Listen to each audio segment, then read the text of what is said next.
स्वागत है आपका डिजिटल पाठशाला में। आज हम लोग पढ़ने वाले हैं इंटरमीडिएट का हिस्ट्री, जिसमें हम लोग स्टार्ट करने वाले हैं चैप्टर 1 से, जिसे बोलते हैं हड़प्पा सभ्यता और एंशिएंट हिस्ट्री के बारे में।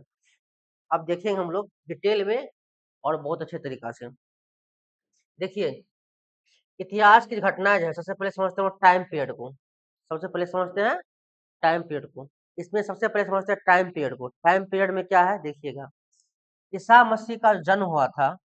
ईसा मसीह के जन्म को मनाता है शून्य वर्ष। क्या मनाता है? शून्य वर्ष।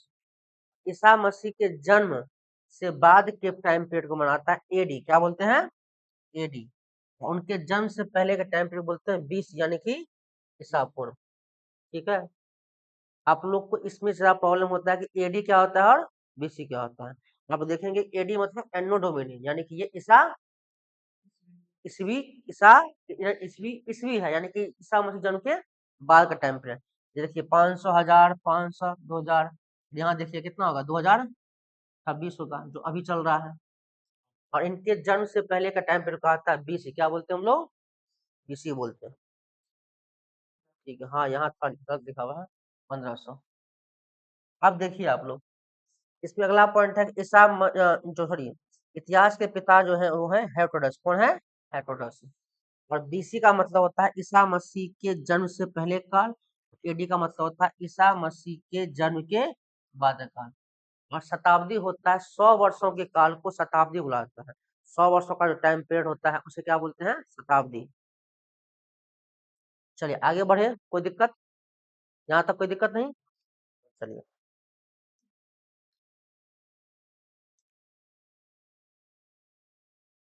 अब देखिए इतिहास के काल को अलग अलग भागों में बांटा गया है। इससे पहले भी पढ़े थे हम इन चीजों को। अब एक बार फिर से इन चीजों को हम लोग देख लेते हैं। इतिहास के काल को अलग अलग भागों में बांटा गया है।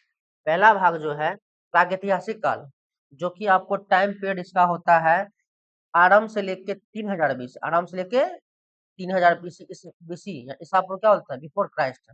इसमें कोई लिखित विवरण नहीं है, यानी इस समय के काल का कोई लिखित विवरण नहीं है। इंसान उस समय क्या कर रहा था, नहीं था, उसका क्या इतिहास है, उसका कोई लिखित विवरण नहीं है। लेकिन दूसरा आता है आदि इतिहास, इसको बोलते हैं प्रोटो हिस्टोरिक। इसे बोलते हैं प्री हिस्ट्री। क्या बोलते हैं? Pre history. इसे प्रोटो हिस्टोरी। ये 3000 ईसा पूर्व से लेके 600 ईसा पूर्व होता है। यहाँ से लेके 600। इसका जो है लिखित है, इसका लिखित साक्ष्य है, लिखित विवरण है, लेकिन उसको अभी तक पढ़ा नहीं गया है।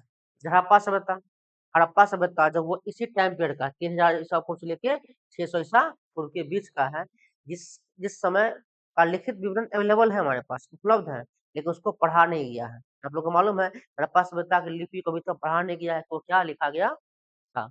वही बात यहाँ लिखा है, हड़प्पा सभ्यता भी इसी काल में आता है और इस काल की लिपि को अभी तक पढ़ा नहीं गया।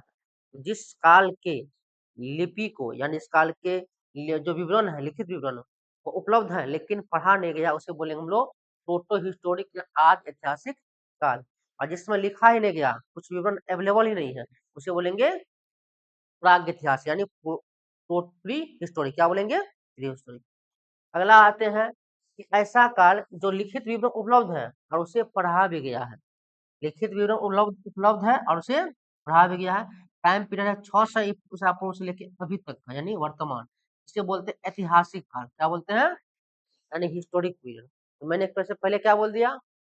प्रागैतिहासिक, आदि ऐतिहासिक और ऐतिहासिक। प्रागैतिहासिक, आदि ऐतिहासिक और ऐतिहासिक। बोलो कोई दिक्कत नहीं ना? आगे बढ़े। चलिए देखिए,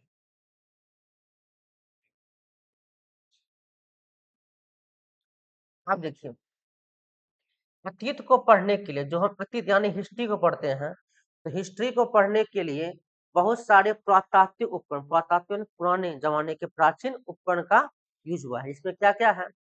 सबसे पहले समझिए पुरातत्व क्या होता है। इसमें सबसे पहले समझेंगे हम लोग कि पुरातत्व क्या होता है। पुरातत्व किसे कहते हैं? वह विज्ञान जिसके माध्यम से पृथ्वी के गर्भ में छिपी सामग्री की खुदाई कर लोगों के भौतिक जीवन का ज्ञान प्राप्त किया जाता है, उसे बोलते हैं पुरातत्व विज्ञान। यानी कि पृथ्वी के गर्भ में, पृथ्वी के अंदर जब खुदाई होता है, खुदाई के बाद जो पता चलता है कि ये सब सामान अवेलेबल है, और उससे पता चलता है कि उस समय के लोगों का भौतिक जीवन कैसा था, यानी लोगों का रहन सहन कैसा था, लोग किस प्रकार रहते थे, लोगों का खान पान क्या था, लोगों का बिल्डिंग कैसा था, ये सभी जानकारी जो प्राप्त करते हैं इसे बोलते हैं पुरातत्व विज्ञान। क्या बोलते हैं? पुरातत्व विज्ञान कहते हैं। कोई दिक्कत? और जो आदमी ये काम करता है उसे कहते हैं पुराविद। क्या बोलते हैं? पुराविद बोलते हैं।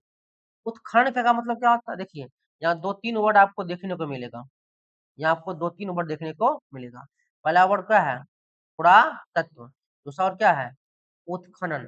तीसरा वर्ड क्या है? अभिलेख। हिस्ट्री पढ़ना कोई बहुत टफ मुश्किल चीज नहीं है, होता है क्या, शब्दों का उड़फेर है।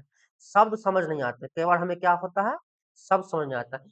शब्दों को समझना ही क्या है, और शब्द समझ कर तो आप आसानी से हिस्ट्री को समझ सकते हैं।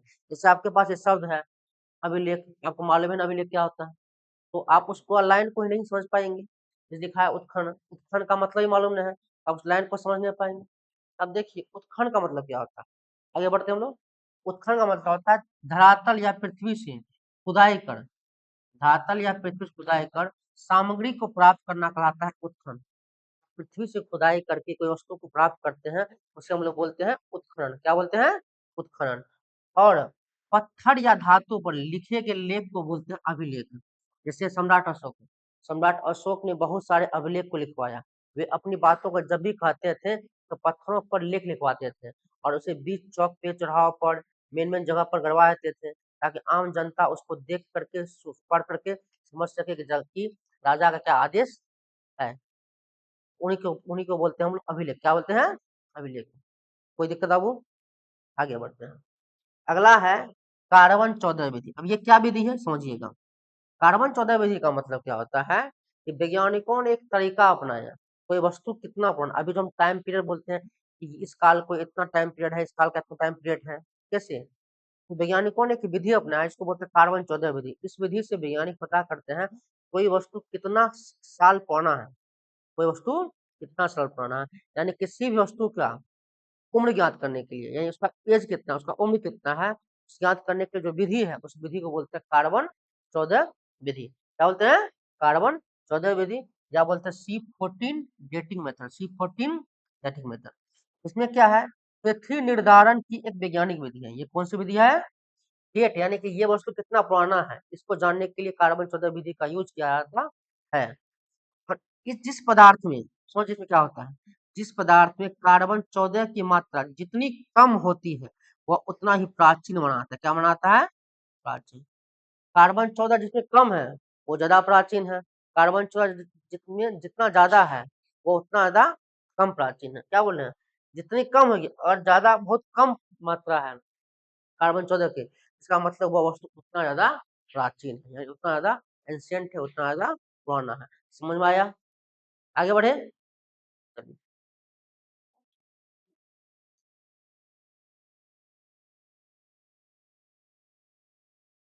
अब देखिए जो प्राचीन भारतीय इतिहास है उनकी अध्ययन स्रोत क्या है।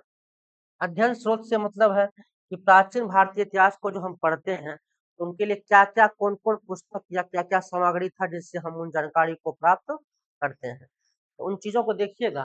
पहला चीज है अध्ययन के स्रोत को यहाँ तीन भागों में बांटा।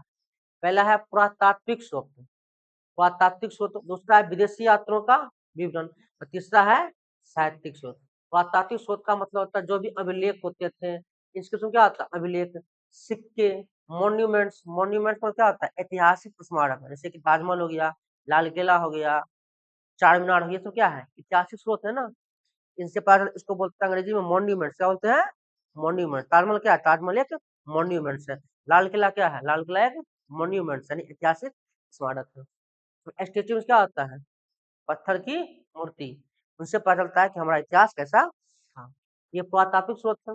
दूसरा चीज विदेशी यात्री का विवरण। जो भी विदेशी यात्री भारत आए, भारत आने के बाद जब उन्होंने एक पुस्तक लिख के बताया कि मैं भारत जाके मैं कैसा लगा, भारत के उस समय का माहौल कैसा था, उस समय भारत की राजनीतिक आर्थिक सामाजिक स्थितियां कैसी थी, उनके किताब, जैसे मान लीजिए मेगास्थनीज का एक बुक था इंडिका, उसमें मेगास्थनीज ने चंद्रगुप्त मौर्य यानी कि मौर्य वो काल के समय टाइम पीरियड को लिखा था। और हम लोग इंडिका पढ़ते हैं तो मौर्य वंश के बारे में जानकारी बात कर सकते हैं। ये क्या है, विदेशी स्रोत है जिसको किसी विदेशी लेखक ने लिखा। अगला है साहित्यिक स्रोत। साहित्यिक स्रोत में जो धार्मिक है, क्या है? धार्मिक है। धार्मिक कौन कौन है? पहला है ब्राह्मण साहित्य, क्या है? ब्राह्मण साहित्य। ब्राह्मण साहित्य में कौन कौन है? तो ब्राह्मण साहित्य में आपको हो गया चार वेद, आपको मालूम है ना चार वेद कौन कौन है? ऋग्वेद, यजुर्वेद, सामवेद और अथर्ववेद, चार वेद है ना। तो चार वेद से प्राप्त करते हैं हम लोग इतिहास जानकारी। दूसरा है ब्राह्मण ग्रंथ, फिर अरण्यक, उपनिषद, वेदांग, स्मृति, पुराण, महाकाव्य में रामायण और महाभारत है। ये सब ब्राह्मण साहित्य है, जिससे हमें अपने इतिहास के बारे में जानकारी मिलती है। अगला है बौद्ध साहित्य। बौद्ध धर्म कौन था? त्रिपिटक, जातक कथाएं, दीपवंश, महावंश, मिलिंद, अंगुत्तर निकाय, ये सारे बौद्ध साहित्य के हैं। और जैन साहित्य में कौन है? जैन साहित्य को आगम बोलते हैं, याद रखिएगा। जैन साहित्य क्या बुलाता है? आगम। जैन साहित्य क्या बुलाता है? आगम बुलाता है। और जैन साहित्य में 12 अंग, 12 उमांग, स्फटिक, ये सारे वो किताब हैं जो जिससे हम जैन साहित्य का वो किताब है जिनसे हम अपने इतिहास के बारे में जान पाते हैं। बोलिए कोई दिक्कत है ना बाबू? आगे बढ़े। ये जो पुस्तक है आपको ये याद रखना पड़ेगा।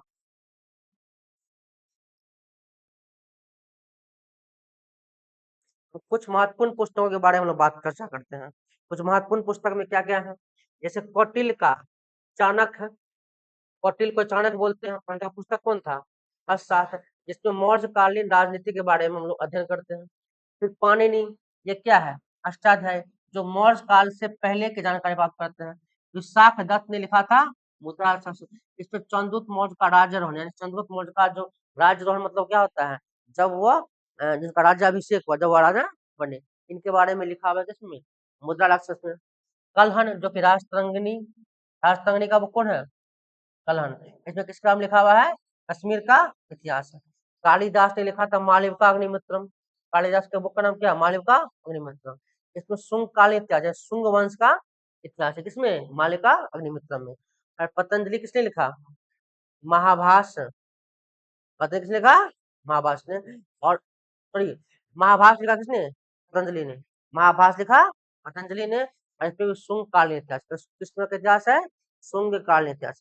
ये सारे वो किताब हैं। अब और नीचे देखिएगा तो जीवनी ग्रंथ यानी बायोग्राफी वैसे बुक्स हैं जिससे लोग अपने इतिहास के बारे में जानकारी इकट्ठा करते हैं। जैसे अश्वघोष क्या है? बुद्ध चरित है। बाणभट्ट, हर्षचरित जो बुक है वो बाणभट्ट का है। विक्रमादेव चरित किसका है? कलहन का है, यहाँ विलहन लिखा हुआ है। पृथ्वीराज विजय किसका है? जानक का है। और पृथ्वीराज अवश्य किसका है? चंद्रवदे का। किसका है? चंद्रवदे का। ये सब बायोग्राफी है, जिसको बोलते हैं जीवनी। क्या बोलते हैं? जीवनी। इन पुस्तकों से भी हम अपने इतिहास के बारे में जानकारी इकट्ठा करते हैं। बोलो कोई दिक्कत?